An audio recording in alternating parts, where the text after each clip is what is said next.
What up, y'all? I'm Rajay. And I'm Shy, and welcome to the RXS podcast. The podcast where we provide inspiration, motivation, and information to the music community. Gang. Yes. So, babe, what are we talking about today? Steps being ordered by God. This guest said over and over that his steps were orchestrated. Like his life was orchestrated by God, from pastoralship to artistry, and everything in between. Dope conversation. Wow. So yeah, to everybody who isn't sure of who they are and they know that they've been called to do a thing, regardless of what you know who you know. Yeah. Be strong in who you know, and He'll order your steps and he'll orchestrate your life in the exact path that he wants you to go. So I hope y'all enjoyed this one. All right. Peace. What up, y'all? I got Pastor David Moore in here with us today. How you doing, man? Doing good. Hey, man, it's good to see you, man. It's good to be here, man. Thank you for having me. Absolutely. I've heard your voice a lot of times. It's the first time I've seen your face. And, Yeah, all the singing and stuff. Yeah. Chris sending me and the files and stuff. And you still invited me. Yeah, man. Thank you. So look, I want to do what we normally do, and I want to go all the way back. Oh my goodness. To the beginning. Take me back to the beginning. First of all, where were you born at? I was born in Beaufort County. What's that? That's Washington, North Carolina. Yeah. My hometown is Chakawinity. The home of the Indians. That's what it was when I was coming up. Now it's the home of the Seahawks or something. They changed it. Okay. But in my time, it was the home of the Indians at that time because that's what Chakawinity was. It was an Indian town. So is that where you grew up at? That's where I grew up at. What was it like there? Country. No lights. Dark, but we played all day on a Saturday. But just pure country. Yeah. But it's a good neighborhood. Folks looked out for you. No locking the doors. That's what I remember. The neighbors, we didn't have to go to no, if we didn't have anything, we didn't go to the grocery store. We went to the neighbor's house. Yeah. So we needed a couple of sugar. So you'd be like, yeah, so that's a real thing. Yeah. I remember, mama said, go to the next door neighbor house and see if they got any eggs so I can make the cake. So, and then that vice versa. If they needed something from us, just a cup of ketchup, they will come to the house and we'll give them a cup of ketchup. We didn't go to no grocery store. We just, we gleaned off of one another. But today is not like that. No, sir. You better not even step on my yard. No, sir. I don't think I'm get off my grass. No, sir. I don't even go to my neighbors and ask for that. But back in the day, that's what we did. So, did you enjoy that time? Do you have any siblings? That's number one. Yes, I have two sisters. That's it. I'm the oldest. Okay. I have two sisters, so they tell me I'm spoiled. I don't believe that because the whippings came straight to me first, and by the time they got to them, they were light. Hey, listen. I took the blow. The blow. So then, when they get in trouble, you like, nah, they would have really got me. They didn't get the girls like they got you. No, I ain't gonna say that, but they put it on me worse than they put it on them. Yeah. But if they told the story, they wouldn't agree to that. They would think that I got away with a lot of stuff. Cause I'm a mama's boy. But I beg to differ. I think that it was a lot harder on me than it was on them. I'm glad they're not here to be arguing with me right now. Yes, sir. So how long did y'all live in Chakawinity? Oh, just about all my life. I graduated. By the time I got 21, 22, I went on and got married. And so I've been Chakawinity just about all my life until I got grown. Wow. And I left and went to Pitt County, and that's where I've been the whole time. So growing up, were you already singing?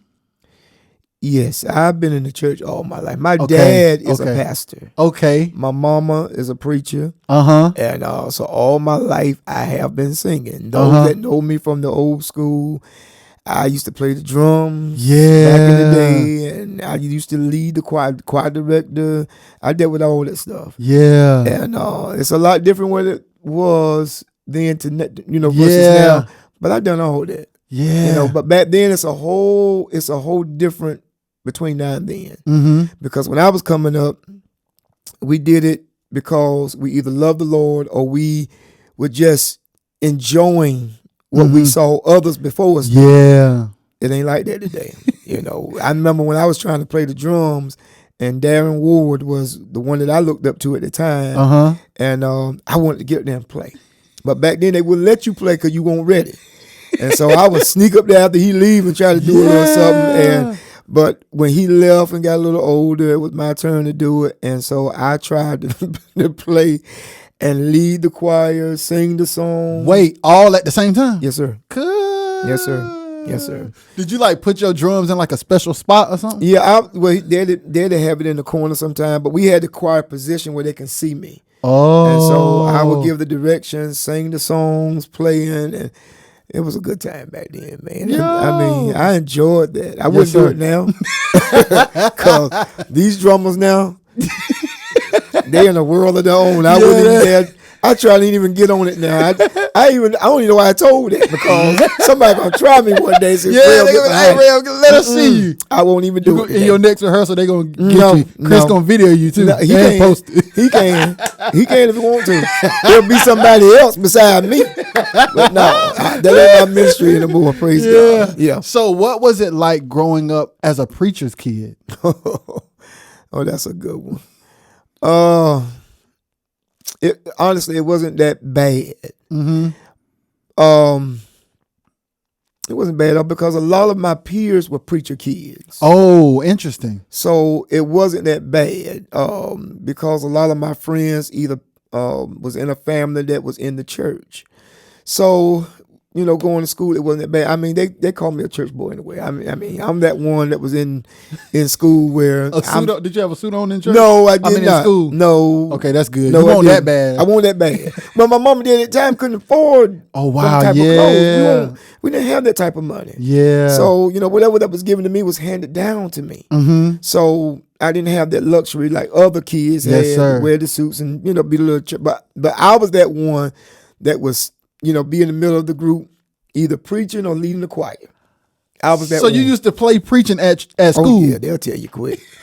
Man, I'll be that one standing there, either try to preach a sermon or I'm singing in front of everybody.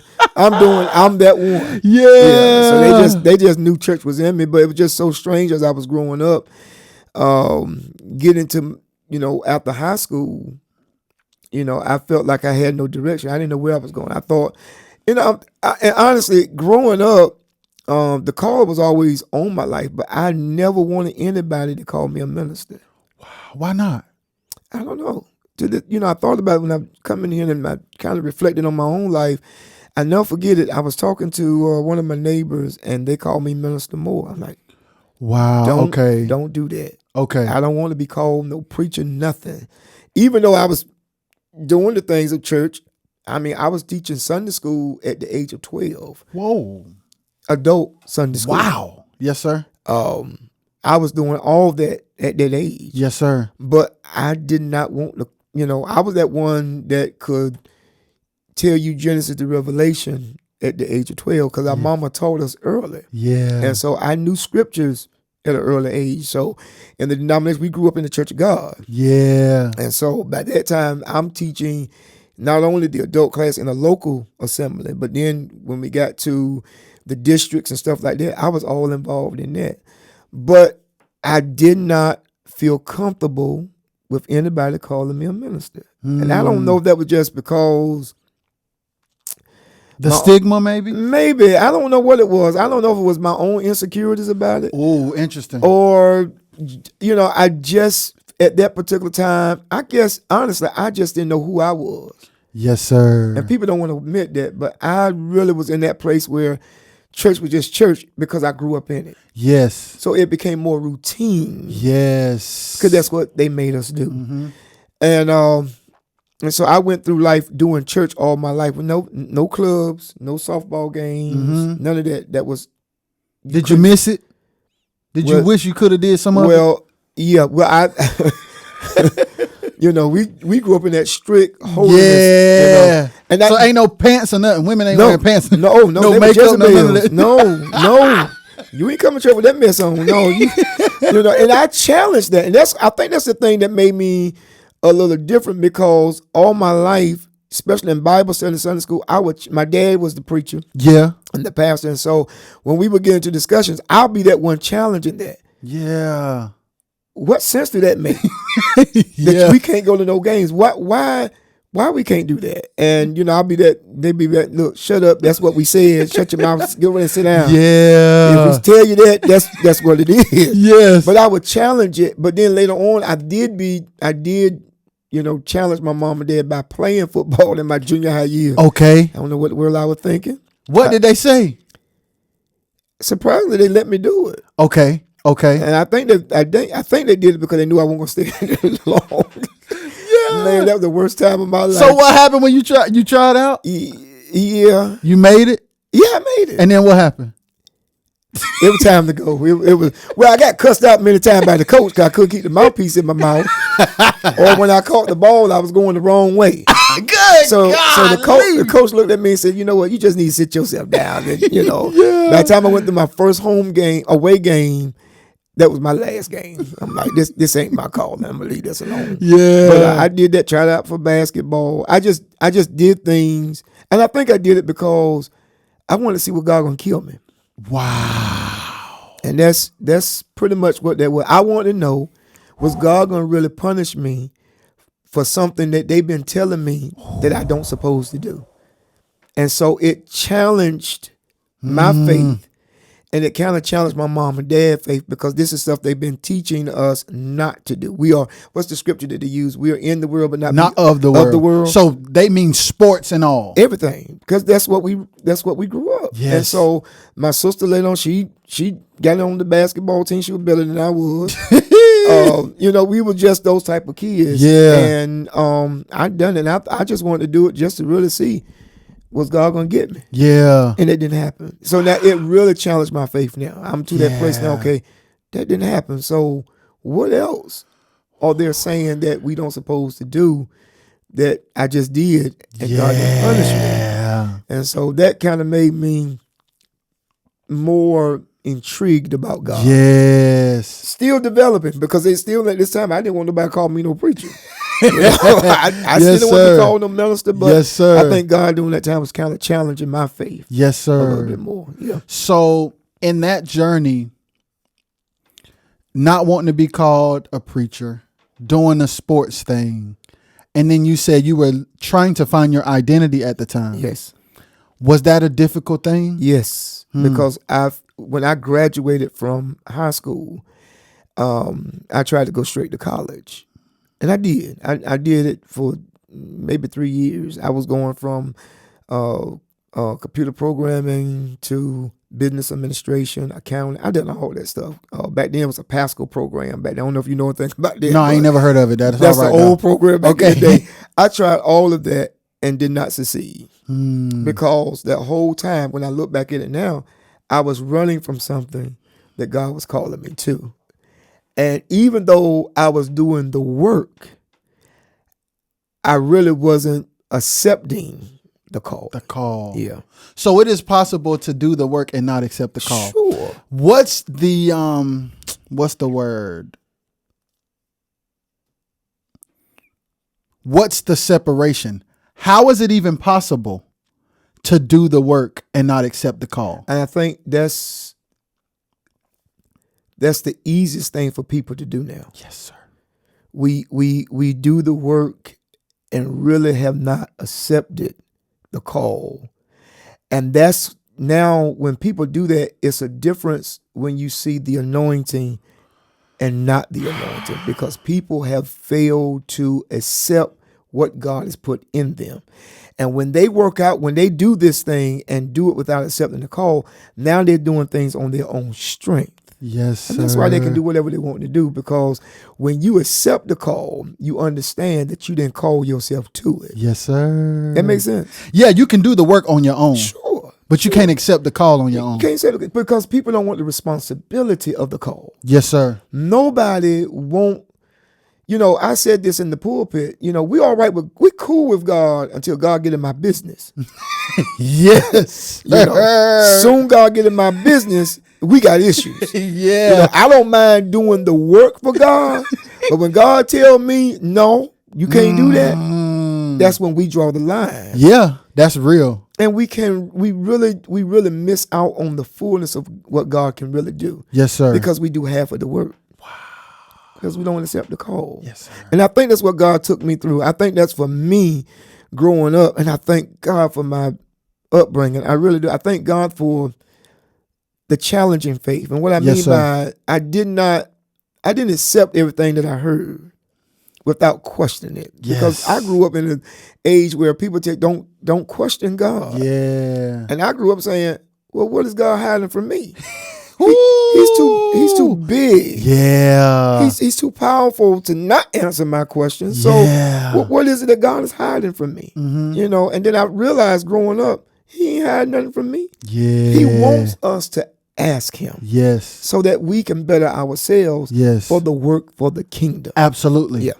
And the thing that I think about when I hear you talk is like when people say relationship over religion.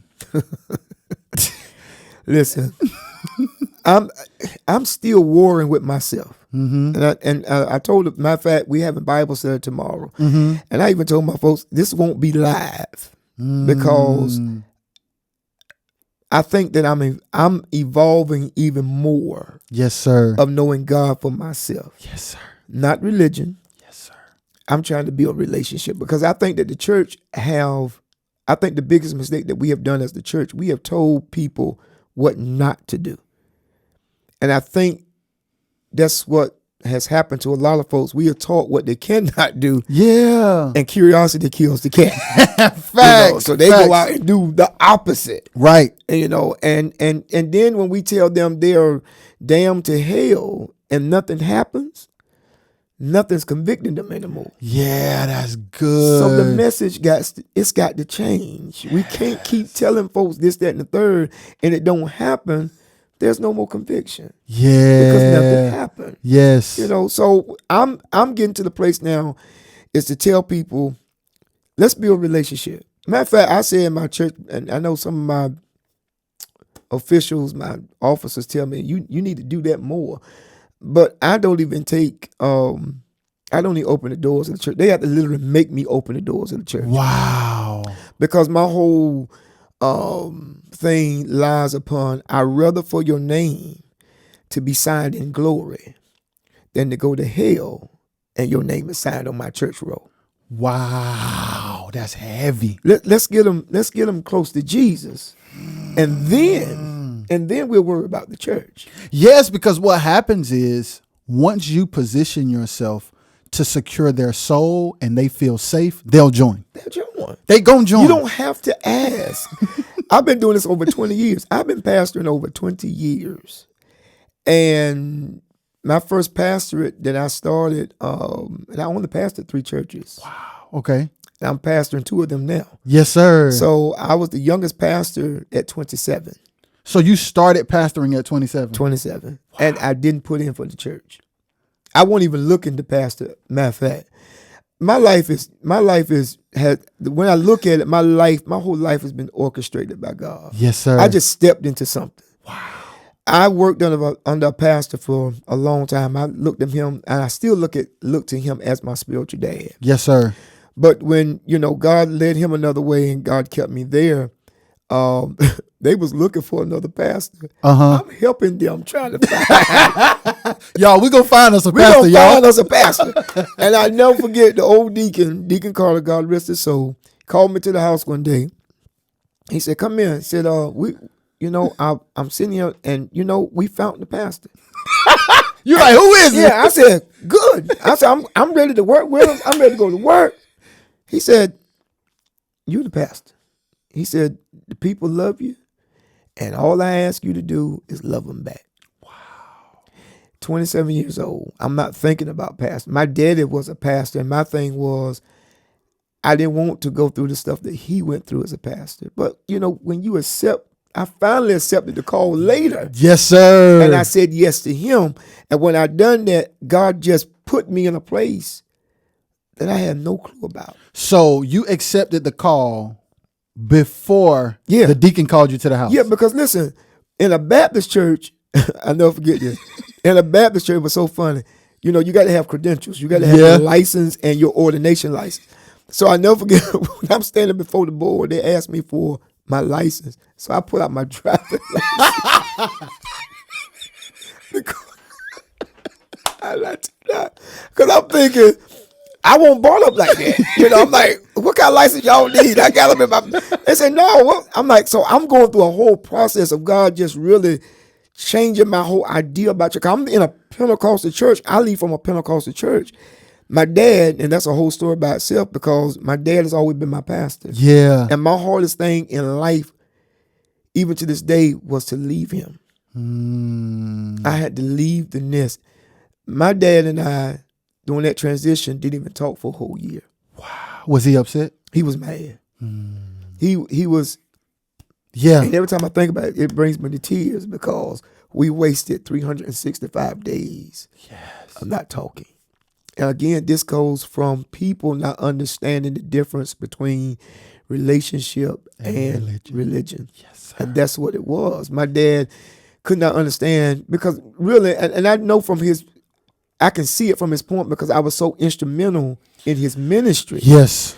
And it's hard for a lot of people, even today, when their dad or their mom really depend on them, and you are really longing for more. You are really longing for something else, but you won't leave because you're tied to. Yeah. So I had to get to a place, God just literally, I got so intrigued about the preacher at the time. I'll never forget, he came to my dad's church.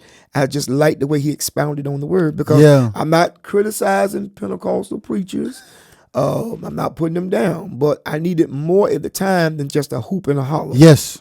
You couldn't just, I'm like, and the way he broke that word down and the way he exegeted the text and the way he just went into, I'm like, okay, where'd you get that from? And I didn't even know you can go to school for this kind of stuff. I didn't know that until after I graduated. Yeah. Like, again, I'm going through school. I'm doing stuff that I'm not called to do. Yes, sir. And then when I found, God just, every time I talk about it, he just orchestrated my life, put me in the right places at the right time. And so I'm going through life. I follow this man. I go over to the Baptist church, and it hurt my dad to the place where he could not talk to me. Now, my dad is my hero. Yeah.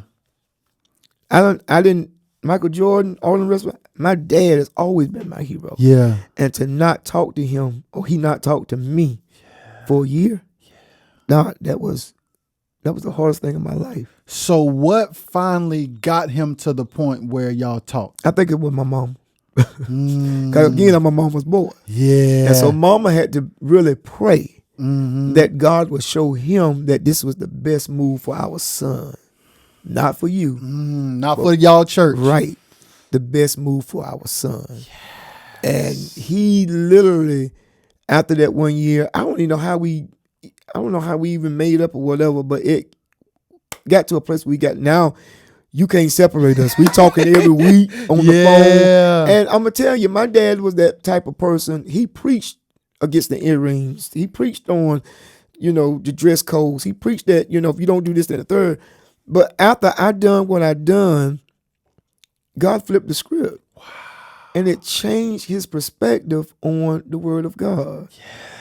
All because I think that I was built more on knowing God than the work. Yeah. Made a big difference in my life, man. Yeah. Made a big difference in my life. And now I'm pushing other folks to get to a place where know God first before anything. God will provide. I've been married for 29 years. Yes, I met sir. the love of my life, and we've been married this month, matter of fact, for 29 years. And it's been a hard road, but even through that, God has always provided. Yeah. And so, going into this first pastor of the church, I never forget, I stood before them at 27 years old in front of these old folks, and I told them, I said, hey, got to tell y'all something. They looked at me. I looked at them. I don't have a clue what I'm doing. The Lord He's molding me, and He's shaping me. He's shaping me. He's cleansing me. He's cleansing me. Making me to be what He wants me to be. Lord, He's molding me. and He's shaping me. He's shaping me. He's cleansing me. He's cleansing me. Making me to be what He wants me to be. Some people may not see that change in me, but I can truly declare, y'all, that He set me free. When trouble used to come in my life, I used to fall with misery. Yes, sir. And I never forget one of the old mothers said, you know what? You're going to be all right. For you to admit to us that you don't know lets us know that you got room to grow. Yes, sir. So I've learned to balance things. And even in that pastorate, God blessed that ministry. He built it. We bought land. We remodeled the church. God built, has blessed us in finances. Yeah. I mean, He really, we had the ECU students come over and had the largest choir at the time. Wow. I mean, God really manifested Himself in the 13 years that I pastored that church. 13 years? 13 years. Woo! 13 years. And later on, when ECU began to start coming, it got to a place where, again, when people mindset stops growing and only thing they can see is, and I'm just saying this, not saying it might be true, but this is the way I looked at it. Yes, sir. They're taking over. So now the young folks is feeling we need a place to worship. Now I'm going to tell the truth and the whole truth and nothing but truth up here. I did not want to pastor another church. Wow. Not a church from the ground. My daddy would tell you, he said, I can't believe you trying to pastor another church. But the young folks came to my house and they desired another ministry. Wow. And so the ministry that I have today was really built on the backs of those young people today. Wow. And it's still staying, I think, 13 years. Whoa. So that's another 13 years. Yeah. That ministry is over 10 years old. Yes, sir. So what was that transition like? It was awesome. Wow. Honestly, it was a rough, good transition. Yes, sir. Because we started small, maybe just a little bigger than this room I'm in right now. Yes, sir. And it was the excitement on their faces. I mean, man, we was out. It wasn't just about having church. We did mission work. Yeah. We literally went out in the vans and picked folks off the street, brought them to the church that we was in to either feed them, clothe them. Wow. It was all about that, man. And we didn't have church inside. We had church outside. Yes. Because they wouldn't come in. Wow. They wouldn't come in. So we had church. We set up church. Deron Keys and a lot of them boys that were with me, they took it outside. And they came and we fed them and we loved them. And that's what the ministry was all about. And so God, every move we made in that ministry became bigger and better. Yes, sir. And so, my whole life, every time I look at it, God orchestrated my life the whole time. So after the 13 years I pastored with the first church, God told me it's time to go. Okay. It was time to move on. And now that was another hard transition because number one, I got to depend on, a church that's young with nothing but young people.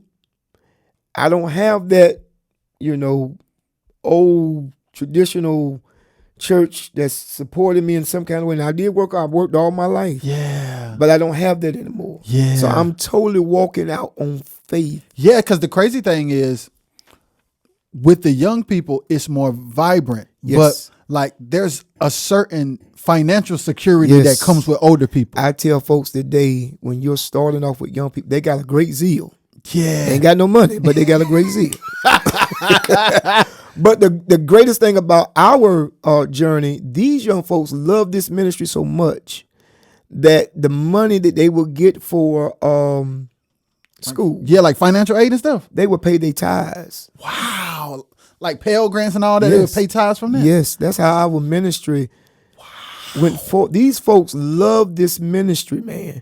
until they would take their tithing and they would put it in that ministry. That's how we survived from one end to the other. And every time we moved, we had to move to bigger because everything we had was too small. I'll never forget the first day. I'm going to share this with you. When we was on 14th Street in Greenville.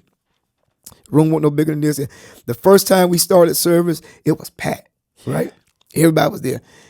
The first Sunday of our service, I believe we had 10 folks in church. Uh-huh. And the young folks looked so disappointed. So how do we go from a full church to this? And I told them I never forget it because, again, this is something I didn't really want to do. Yeah. So I already done said, well, we're going to try for 5 years. If it don't work, then we'll wrap it up. You know, I'm that type of person. If it don't work, we need to stop. I ain't doing something because my ego's in place. Yeah. No, if this don't work, we're going to stop. Yeah. But 5 years came and went, and it went from 3 to 4 to 10 to 15. Folks start coming. The neighborhood start coming. It started to build. They got excited again because they saw what God was doing. And so, 10 years later, the church is still operating. Yeah. And now I'm pastoring another church. How did that happen? Well, again, I went to Shaw University.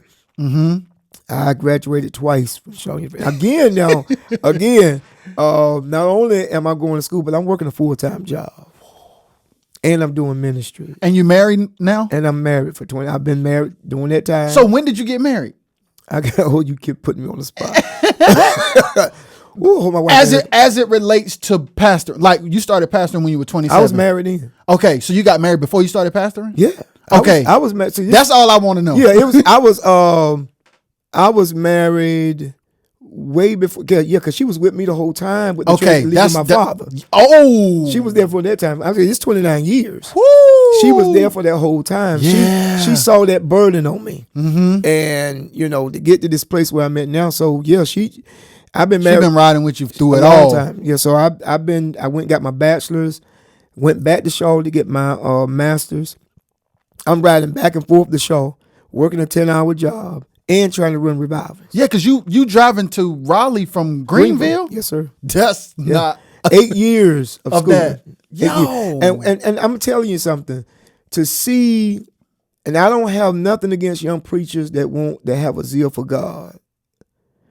But they can't tell me that you can't work and do ministry. I've done it. I don't kick against folks that don't have to work because God blessed them with a ministry that's going to take care of them. Yes. I was not that fortunate. Yeah. So by the time God began to start blessing me, I done put so many years on my job. Thankfully, I'll be retiring this year. Woo, that's sweet. Yeah, I'll be retiring in July this year. Yes, sir. Again, every step that I make has been orchestrated by God. And, now I ain't talked about singing or nothing like that. Right, exactly. That's what's crazy. Right. We're going to get to that, but that's what's crazy. Ain't even thought about that. Matter of fact, the only thing I wanted to do was be better in my preaching. Yes, sir. That's my whole goal, because now I'm dealing with young folks that go to school and they have an intellect that has to be. I hear you. You see, there's a hunger. Yes, sir. And you can't just and they looking at you like, but how that's gonna help me tomorrow? Right. So I had to really I got to go to school because I got these young minds and they're asking questions. I'm like, wait a minute. I got to go back, because my dad didn't teach that kind of stuff. And if they taught it, it was, this is what I say. That's it. So I went back to school, got my bachelor's in religion and philosophy from Shaw University, went back to get my master's in divinity. Yes, sir. Came back and God really developed my skills. Yes, sir. In preaching. And I'm still developing. Yes, sir. I still haven't got to that point where, man, I got it. Yeah. If I get there, then I ain't gonna never have it. Facts. Yeah. Facts. So I just kept going, and God's been good to me. And people think I'm playing. I ain't playing. I enjoy when people call me and say, "Can you come in and preach?" Yeah. Man, I'm so appreciative. Folk want to hear me preach. Yeah. Do you not understand? They don't have to call me. Yes, sir. And so when they call me and say, "Man, can you come and preach?" And it hurts me when I say I can't go because I got something else going on. Because my wife said, "What's wrong with you?" I said, "Man, I just had to tell somebody that I can't go," and it bothers me because they don't have to call me. And then people say, "Well, what's your charge?" Mm-hmm. That's another thing, ain't it? Like, Man, I tell folks, how you charge on something that you didn't give to yourself? Yeah. So I tell folks, they ain't no charge. Now I do look for you give me a little something. Treat me well. But I can't charge you for it. And that's just me. Now this ain't nothing against anybody else. But ever since I've been on that thought, I lost for nothing. Yes, sir. You hear me? I never lost for nothing because God had taught me in almost my 50th year. I'm coming on my 50th birthday. Yes, sir. In my 50th year walking with God, he never failed me. Yes, sir. I've always walked by faith with him when I didn't have nothing.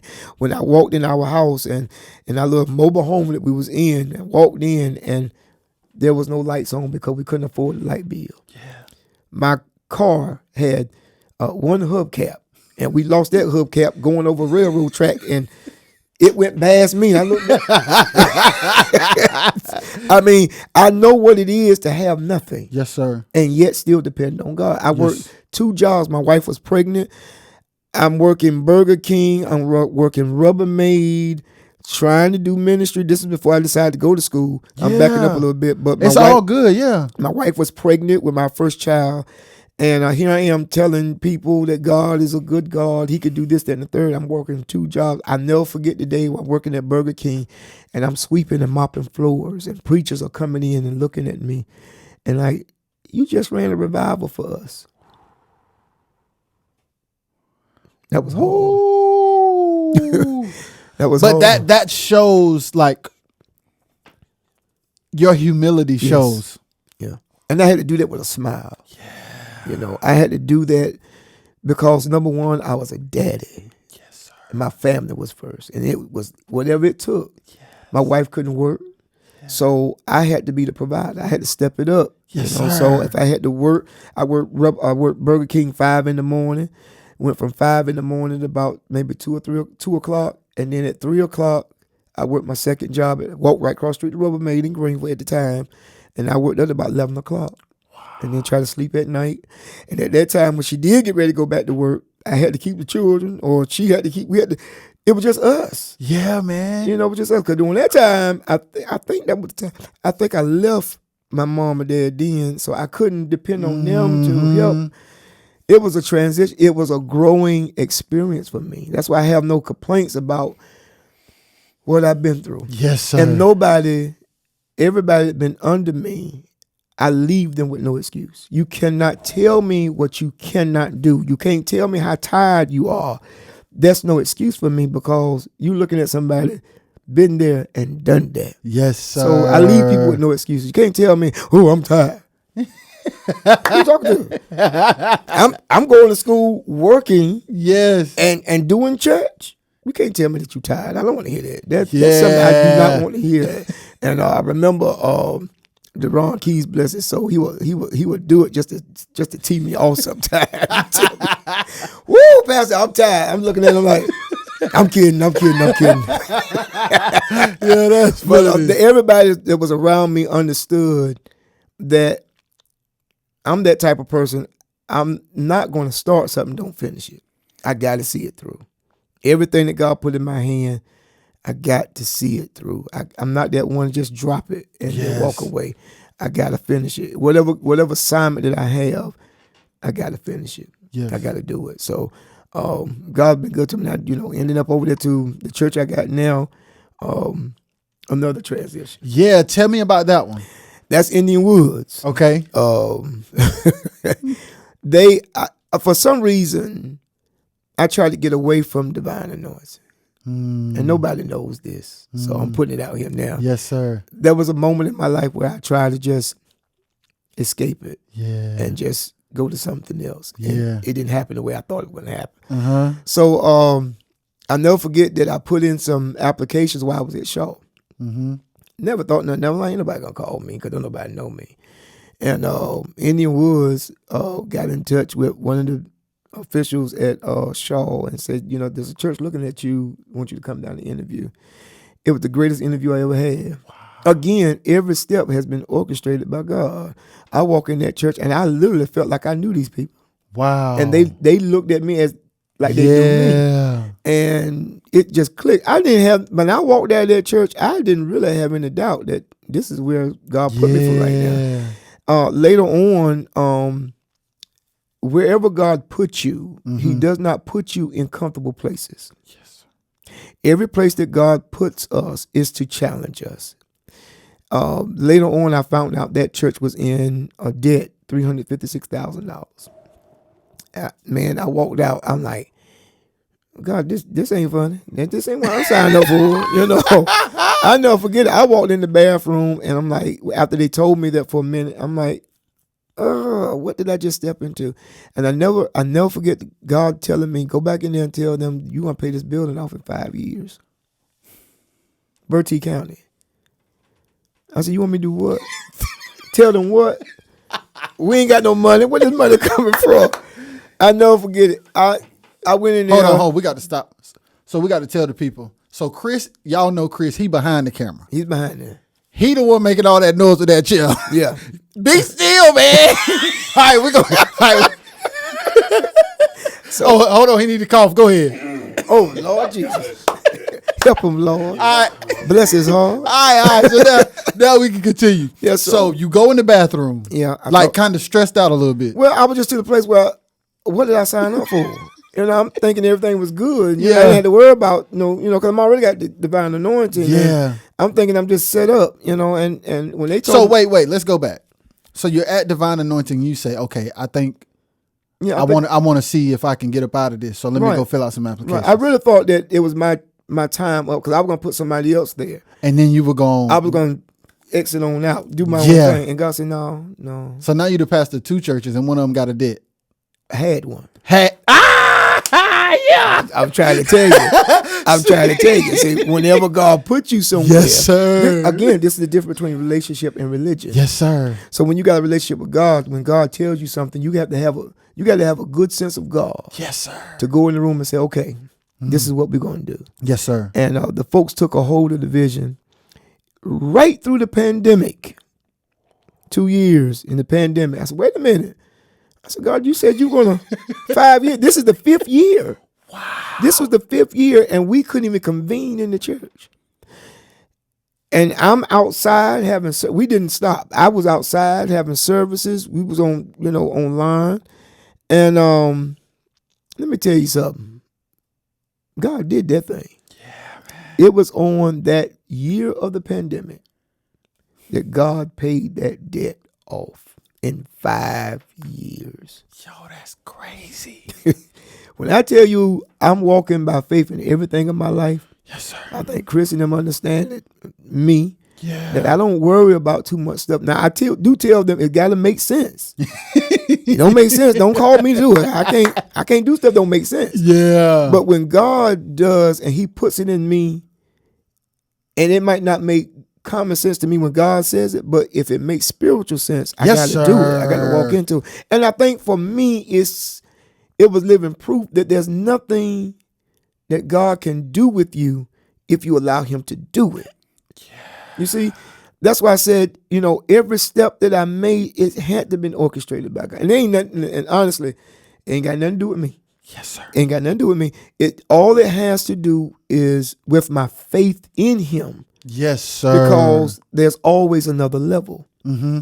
And you'll never get to the next level if you don't learn how to build a relationship with God on this level. Yes. See what I'm saying? Yes, so doing Indianwood, doing great. Yeah, that's church good. Doing great. We everything, and I promise that church, while I'm there, we'll never go in debt again. Wow. And we remodeled some of the church. Everything's debt. We debt free. We're about to do cameras and stuff now, but everything God's given us, we have paid it off. Wow. That's God. Yes. Yes, sir. So how in the world are you balancing being the pastor of 2 churches? That's a good question. Somebody, I think it was Dr. Banks asked me that the other when we was in the state convention. He said, man, you doing this, you doing that. How do you do all that? And I'm going to be real with you. I don't know. It's got to be God keeping me up, because if with the revivals, trying to do Chris stuff and and church stuff, and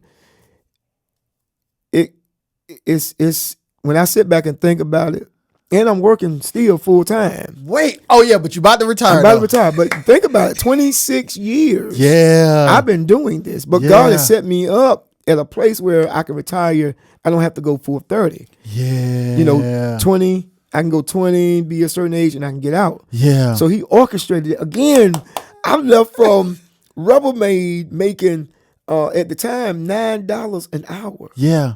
And he fixed it for me to go to the city to work, making $7.60. What? Rubbermaid every week. City every 2 weeks. Making $7.30 an hour. What? Doc, when I'm telling you, when you got to trust God for the process, that's what I had to do. I had daytime. I was home at night so I could do my revivals at night. When God did this thing for me. Because even though the other job paid more, you had to work at night. Yeah. Yeah, because I work a second shift. Right. So God provided, because I told God, I said, I need a daytime job. I can't do revivals and I'm working at Rubbermaid. So God challenged my faith again. So, okay, here's a job, but you're making less. Yes. But here go the job. Here go the job. So I had to trust God in that, but I lied to you not. It was within a year and a half. God tripled that. Wow. So I didn't lose nothing. Yes, sir. Because I trust the process. Yeah. Relationship. And the same, still for the city? Yeah. Wow. I'm there right now. Whoa. So I'm telling you, when I tell folks that God can do anything if you trust him, yes, I'm a living witness. Yes. That if you trust the process, yes, God would do exactly what he said he's going to do. Yes, sir. Yeah, so I'm blessed now to be at that same job. Yes. Right now. And About to retire. Yeah. I'm telling you, me and my wife sit there and think about. We sit on the couch and I call the children grown. Yeah. Got my granddaughter. They left. They not there at the house. We sit there sometimes. We just look at one and start laughing. Just laugh, see where we come from and where we are today. Nobody but God. Yes, sir. I'm blessed. Yes, sir. I'm blessed. So look, now we're gonna get to the music. So we already know you've been singing all your life. Yeah. But did you ever see yourself like being an artist? No. Never. No, honestly. Because when I grew up, singing was a part of the church. Yeah, so if you preach, you sing, that's kind of like they come together. Yeah. Or if you in church, this church, it's all church. It's all church. I still think of it like that. But it really dawned on me when I hit, I believe, 15. Uh-huh. We was in Fayetteville, the Church of God in Fayetteville, and I won my first award at the age of 15. I believe around 12. What did you win the award for? Singing. Oh, interesting. I was young. I was real young. It was like a showcase or something? It was a showcase that they do for young people. Yeah. And I know, for some reason, I can still remember the song. I sung The Blood. Yeah. The church was tore up. Yeah. And I won first place for that song. And even after then, I'm thinking, this is just part of church. I didn't think about no recording. I've seen other folks do what they do, but where I grew up, it always been you doing it for God. You ain't no other thing but for God. This is church. Ain't nothing outside this now. This is what you're gonna do. And I've been doing it, but how I got to this place, a young man, Scott Thompson. Yeah. One of the greatest lead guitarists out of heaven. Love him to life. He called me one day. It was for what's his name? The one that died. Madre had passed. Yeah. And that was hurtful to everybody. Yes, Lord. It was and he reached out to me. And I still got the message that he gave me before, this happened some years ago. He asked me, could I be his mentor? What up, y'all? I'm Rajay, and I'm interrupting the pod to present an opportunity for y'all to support the brand and the fam. So do this for me. Head over to rajayxshaw.com, click the merchandise tab, and grab a hoodie, t-shirt, or hat. And remember this thing. No matter what people say or think, live your life. Now back to the episode. All right, y'all, we back. We had a little technical difficulties. Chris told me that the camera was cutting up, but we back. We back. So you were at the part where Madre Yes. wanted you to be his mentor. Yes. Right? Yes. In preaching. Yes. And really at the time I didn't think I would, worth to be anybody's mentor, but Yeah. you don't never know who's watching you Yes. during your life, and so he did. But we went to that service, and I did what I did, and Chris called me up and asked me, would you consider, doing a CD? So hold on, go back, because I don't know if the camera caught it. So we're going to go back just in case the camera didn't catch it. Okay. So before Madre passed away, he asked you to be his mentor. Yes. Did that ever happen? Yeah, well, if he was doing a sermon for something, he would ask me, "Real, what you think?" Wow. And I'm like, "Doc, that will work. You might need to critique this, that, and the third a little bit, but that'll preach." Wow. And no, I don't think nobody really knew that because I never advertised. Let me be real for a minute. I didn't know Madre was that mainstream. Yeah. I didn't know that. Matter of fact, I didn't really know until after he passed. Wow. I don't know. Madre said he'd been following me for a minute, with my ministry and all. I got if I can find out, I'll let you see it. But he's been following me for a minute with fix your mic too, Rich. for my preaching, and yeah, I didn't know that, So I'm like, I know Madre sings, but I didn't know he was that mainstream. Yeah, and I'm like, wow, okay, so we'll, whatever I could do. Yeah, 'cause I'm that person. The push of the people. Yes, sir. It ain't got to be me. As long as I can push you to do what you got to do, I just pray that, once you get there, you'll reach back to get me. Yes, sir. And so, but yeah, there was times where, he'll hit me up like, "Real, what do you think about this right here?"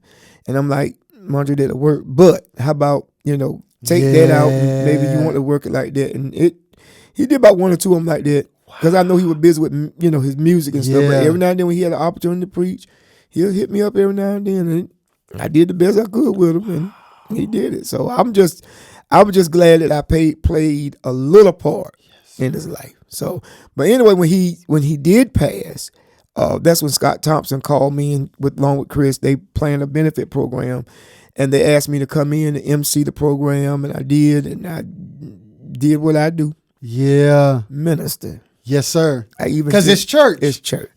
I even had to tell them sometime with the group that we have now, they like this word gigging. I don't like the word gigging. I don't go nowhere gig. Yes, sir. Minister where I'm at. So I'm trying to change their language from using this word gig. Yes, sir. I don't like it at all. And then, they can do it outside of me. Yeah. Because I know one of them asked, well, what gig we got to go to? And I'm like, the service we're going to.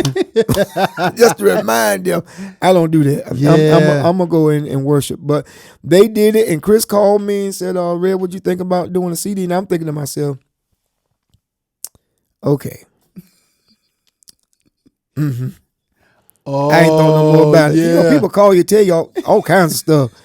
And I'm like, yeah, okay, right. And then he called me back and sent me some songs or whatever, and then we went in and and worked on some stuff. And then me and him thinking, we just doing something. Yeah. I don't know what he was thinking. So you had to get with him later. But when I'm thinking to myself, okay, we, doing a little something. This going to be it. And when we got the project together, it just really blessed some folks. It blows my mind to this day that some folks are still going back to the first CD. Yeah. And still listening to some of the songs. And we're hearing the testimonies. I was sharing with Chris today coming up here that a lady got in touch with Steph over there at 98.1 and said how she enjoyed one of the old songs, and she got to go before she go to sleep. She got to play that song. Wow. And so it just lets me know how powerful the songs are. So I'm blessed. But that's how I got started into Chris. Chris saw something in me at the time and called me into it, and but never have I imagined that I'd be doing this. Yeah. No, and then haven't seen this before. So you did one CD, and he convinced you to do another one. Well, he had to convince me. You was anybody? I was good. I mean, he throw the songs at me. Yeah. Sometimes, and we doing what we're doing, and I'm like, but this one here, the second one that came out, this, I don't know, this was to me felt a whole lot. Yeah. I don't know because I kind of got a little used to some things. Yes, sir. So this one that came out, it hit a little different than Yes, the sir. first one did. Yes, sir. And a lot of folks are liking it right What's now. the name of it? It's all about him. Yeah. It's all about him. And Yeah. it the first song started with Jesus Paid It All. And from there, it's just Wanda Barnes features on that CD with me, Johnny Ruffin, and even my own daughter. Yeah, that's beautiful. She's singing up there with me. So That's this beautiful. one, It's all about him. It's all about him. Y'all go check it out. It's Pastor David Moore and Just David Moore and Focus. David Moore and Focus. Y'all go stream that. They can Please stream do. it anywhere, right, Chris? Y'all go do that. Yeah. And also they can follow you too. What's your social media? You know it. We'll Put it on the screen. Yeah, put it up there. 'Cause Yeah. don't ask me nothing, because I can't remember. Yeah. So we'll put it Yeah. on the screen so y'all can follow his ministry as a pastor Yeah. and the music ministry as well. Yes, please do. Yeah. So during the break, Pastor Moore shared something with me that I want to talk about. Yeah. Your health. Yes. Okay. Take us back to when it all started and then take me through your journey. Okay. I was working on my job, and I just very fatigued, going to the bathroom constantly, tired, just downright tired. So that was the time they took me. My wife took me to the doctor, and they discovered I was type 2 diabetes. How much did you weigh? Now at the time, then I wasn't that big. Okay. I was probably 150 pounds at the time. I wasn't big at that time. So, but what happened was, instead of me taking care of things then, Yes, sir. as the years go by, I didn't do that. Yes, sir. And so I still continue to do it. So we went from pills, to taking needles, from needles to having a little pump, to automatically put the insulin in my body. Now I'm at a point of when I really looked at it, and I shared with you the picture that my aunt sent to me. And we're gonna show. Can we show that picture to them? If I can. No, we'll put it on the screen so they can see it. I send it to you. Yes. Picture with me and my mom. I'm looking at the picture like, who this? Yeah. And my aunt said, and she just won't be in front, and she was just sharing the pictures with the family. I'm like, well, who is this man? She said, that's you. I said, that look like somebody, look like a Ninja Turtle with no neck. I'm like, that ain't me. Yeah. And that's when my life turned around. After all these years, it took that picture to really see me. Yes, sir. Of what I really looked like. And at the time, I weighed over 200 pounds. Nobody, to this day, people look at us, I didn't know you weighed that much. But that's the thing. People get so used to where you are until they stop seeing your full potential. That'll preach, real. Yes, sir. Yes, sir. Yeah, that's what their testimony was. Man, you were never that big. Ain't no way in the world. But then when they look at me now and see where I was, like, good God, I can't believe that, because they never saw that part. Yes, sir. They always saw where I was. And so I made some drastic changes. Went to the doctor. The diabetes was so bad.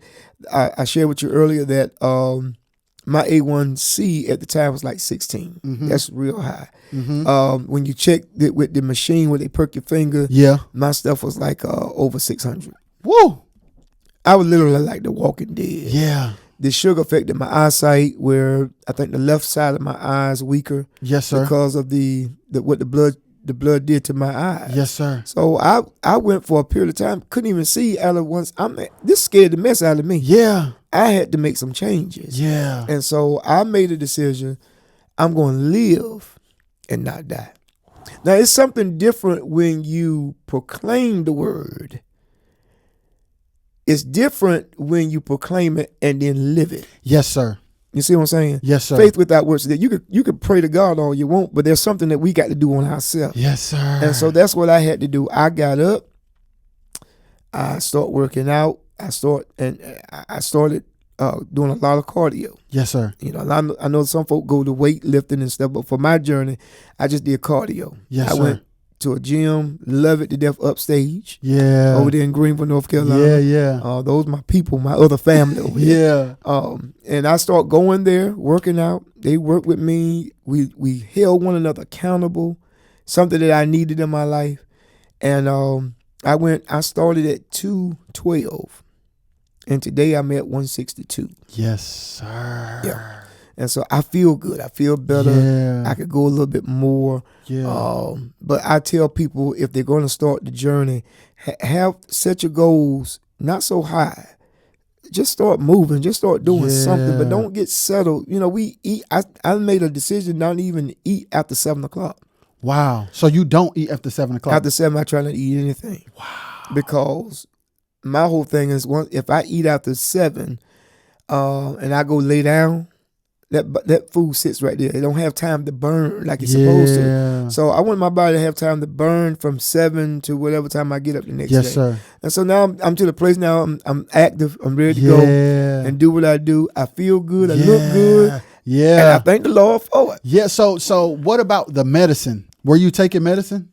Woo. A whole lot of it? Let me tell you something. I was taking so much medicine, it didn't make sense. And when the doctors told me I could never be off the medicine, and I think, and I'm that type of person. Don't tell me what I can't do. I'm that. I'm that one that, you know. I'm a challenge. I'm gonna talk junk at the same time.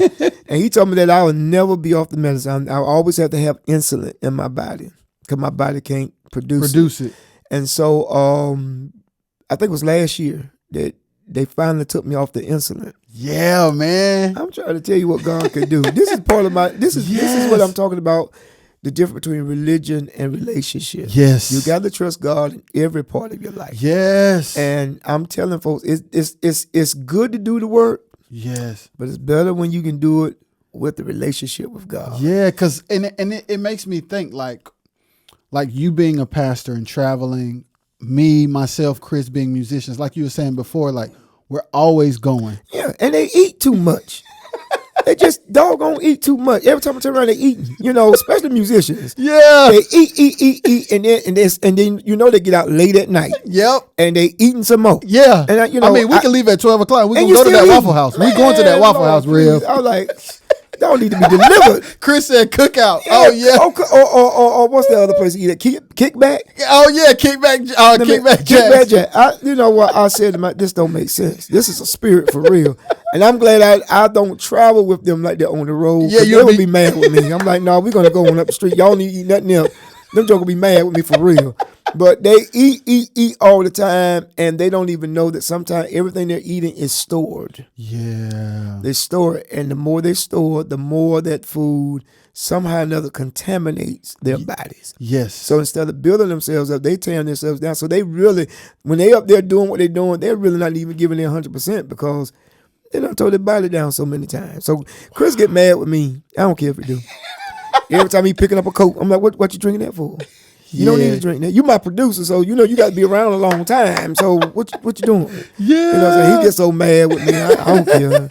But when you love folks, you hold them accountable. Absolutely. You know, so and I want somebody to do me the same way. But yeah, if they around me eating stuff they ain't got no business eating, no, we don't need to do that. Yes, sir. Because God gave us one temple. And I got to take care of that. Now, I am at a place in my life where I do eat what I want, but I don't overindulge in it. And so I eat a little bit, you know. Now my training them tell me you got to eat more. Wow. I got to eat more because I'm yet still losing weight. And I'm like, I don't want to lose no more weight. I want to build a little bit. I want to tone. Yeah. And so I got to drink my proteins and take my vitamins. And so I'm there. So is there have you gone through any type of journey spiritually that coincides with your physical health? Like, did anything change with you as you started to get your health together? Oh, most definitely. You know, the physical realm and the spiritual realm for me, it kind of works together. Yes, sir. You know, this whole thing that broke me down physically, I had to depend on what I knew spiritually.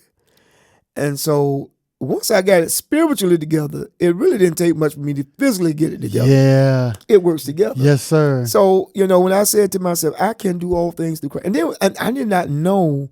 And what I started doing was posting my journeys on Facebook. I hear you. On social media. I hear you. What really got me was people was paying attention. Yes, sir. And I'm like, okay, now I'm accountable for other people. So I can't stop now. Yeah, because now it's another form of ministry. Yes. Yes. And so now I'm at a place where I got to keep this going. So I can't stop because the people are asking, well, how you doing this? And I got to let people know this ain't no quick fix. This is a journey that I started in 2019. Yes, sir. So it did not just happen in 6 months. I'm still working on me. Yeah. And now I'm not just working on me physically, but now mentally, spiritually. I'm learning. Even listen, I'm at a place in my life now that I really ain't got time to be bothered with stuff that's going to distract me from the goal. Yes, sir. You know, no, not me. If you want to do it, fine. You don't. Yes, that's fine sir. too. I'm not going to sit there and waste my time. Yes, sir. And my energy on stuff that's going to take me out. That's good. My life is too precious for that. Yes, sir. You know, so I have to keep myself centered. I got to keep my ear close to God. Yes, sir. So everything that comes up, because whether they know it or not, the group, the musicians, whether they say it or not, they need David Moore. Yeah. Just like David Moore needs them. Yes. But David Moore is no good to them if I'm all broken and tore down mentally, physically. I'm no good to nobody. Yes, sir. So I got to keep myself in a place to not allow things that don't matter to really get to me. Yes, sir. Leave those things alone. Yes, sir. If we're gonna live long, I'm just to that place now. When people start cutting up, I keep on walking. I'm telling you, I pastored 2 churches. I'm moderator of about 50 some churches. Wow. Bertie and Hereford County. I do all of that. I sit on the board of the General Baptist State Convention. I do all these things, and out of all the stuff that I do, besides being a father, a husband, and all that, I'm learning in the midst of all this that God puts in my hand, take care of me. Yes, sir. Now, one thing I'm still learning how to do, honestly, is telling people no. That'll help. That helps. Yeah. I haven't got to there yet. I'm still learning. I've been telling everybody else to do it. Yeah. And I'm still trying to learn how to say no to a lot of things because everything ain't meant for you to do. Yes. You know, so there's a lot of great things coming my way. You know, besides the CD, I got a play that's coming up that I'm about to do. Yes, sir. And so God has been good to me. I've been telling folks I do want to write a book. Yes, sir. And the title of my book, I want it to be Church Folks Drama. Yeah. Because there's so much drama in the church. Boy, what you say. What you say. And we don't know how to deal with that, you know. So that's something that's been in me for close to 20 years. Yes, sir. And so besides doing this with you, I'm thinking to myself, man, I got a lot to say. Yeah. I really got a lot to say. Yeah. And if my journey helps one person to do something different, then my life has been worth living. Yes, sir. Yeah, that's what matters the most. Yes, sir. So I'm going to ask you one more question, then we can wrap it up. We talked about spirituality. We talked about physical health. What's your take on mental health? Boy, let me tell you. This is something the church don't talk about. Yes, sir. Because we try to put so much on God. And I think that a lot of the responsibility of mental health is on us. What we got to stop doing is stop trying to play God. Stop thinking that we have the power to take care of everybody. We don't have that power. We're not responsible for everybody.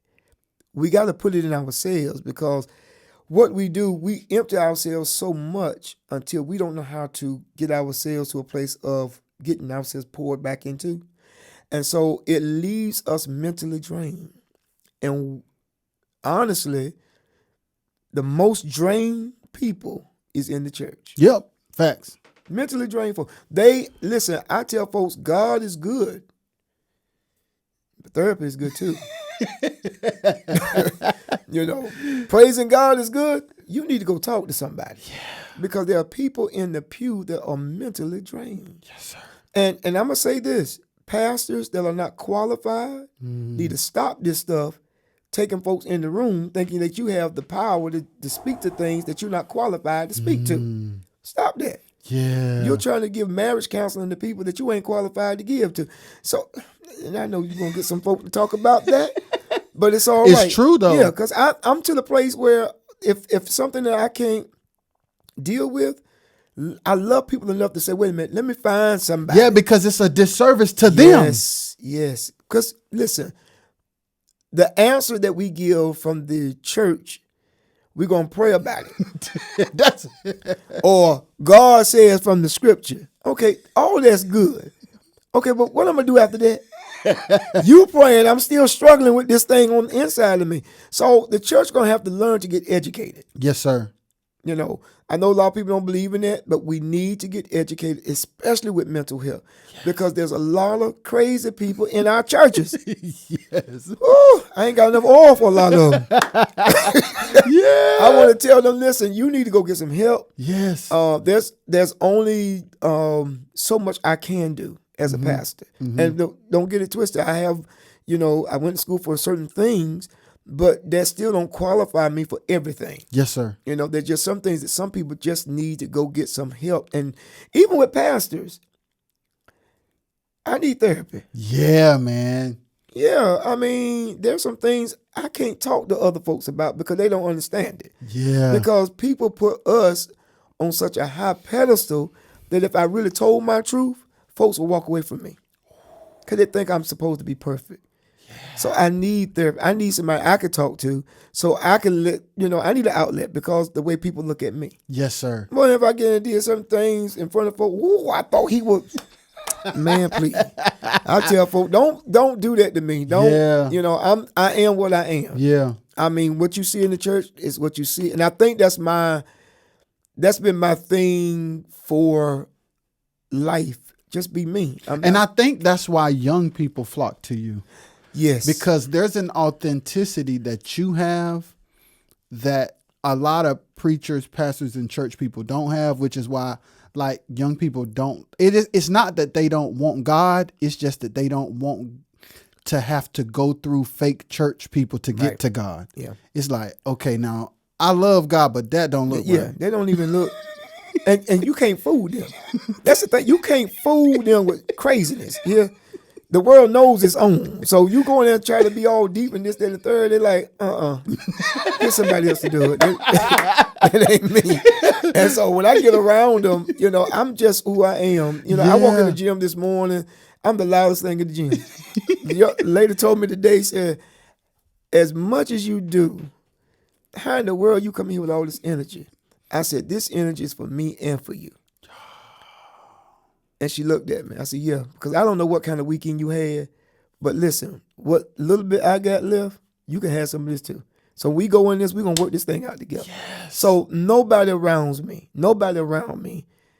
is going to die on my watch. Yes, sir. Yes, sir. Not on my watch. Yes, sir. We're going to all live together. Yes, sir. And so that's for young people, old people, because my job really is just to push other folk. I think that's where God got me at. I don't have to be, one of my songs, I'm Satisfied. This is one of my favorite songs on it. Y'all got to get that. Yes. I'm satisfied. It says, I don't have to, my name ain't got to be in lights. Yeah. I don't have to have a mansion on the hill. Yes.